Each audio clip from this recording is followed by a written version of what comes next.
রাজধানীর বিভিন্ন এলাকায় ঘন্টার পর ঘন্টা বিদ্যুৎ না থাকায় চরম ভোগান্তিতে পড়েছেন সাধারণ মানুষ। রাস্তায় বিদ্যুতের খুঁটি আছে, লাইনে বড় কোনো সমস্যা চোখেও পড়ছে না, তবুও ঘরে ফিরছে না বিদ্যুৎ। আর এই বিদ্যুৎ না থাকার ভোগান্তি যেন দিনকে দিন আরো অসহনীয় হয়ে উঠছে।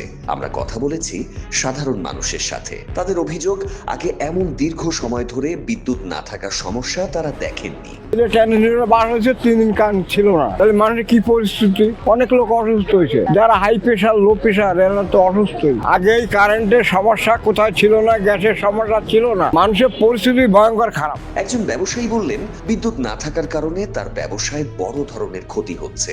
দোকানের কাজ বন্ধ থাকছে, নষ্ট হচ্ছে গুরুত্বপূর্ণ সময়। কারেন্ট অনেক প্রবলেম হইতে আছে, আমরা ব্যবসা বাণিজ্য করতে অনেক কষ্ট হইতে আছে, বিভিন্ন হিসাব কিতাব মিলাইতেই পারতে আছি না। যদি কারেন্ট না থাকলে আমরা খামু কি?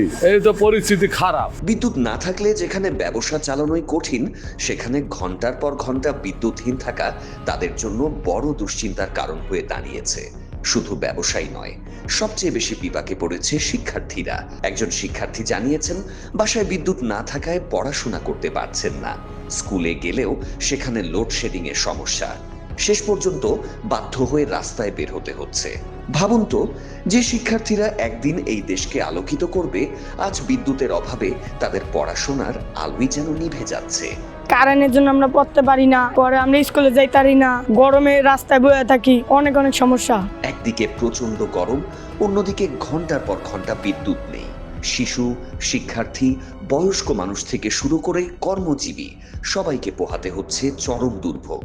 মানুষের প্রশ্ন একটাই, খুঁটি আছে, লাইন আছে, সবকিছু ঠিক থাকার পরও কেন ঘন্টার পর ঘন্টা বিদ্যুৎ থাকে না? বিদ্যুৎ শুধু একটা সুবিধা নয়, এটি এখন মানুষের জীবনযাত্রার অপরিহার্য অংশ। তাই সাধারণ মানুষের প্রত্যাশা, এই সমস্যা দ্রুত সমাধান হবে, আর অন্ধকারে নয়, স্বস্তির আলোতেই ফিরবে তাদের জীবন।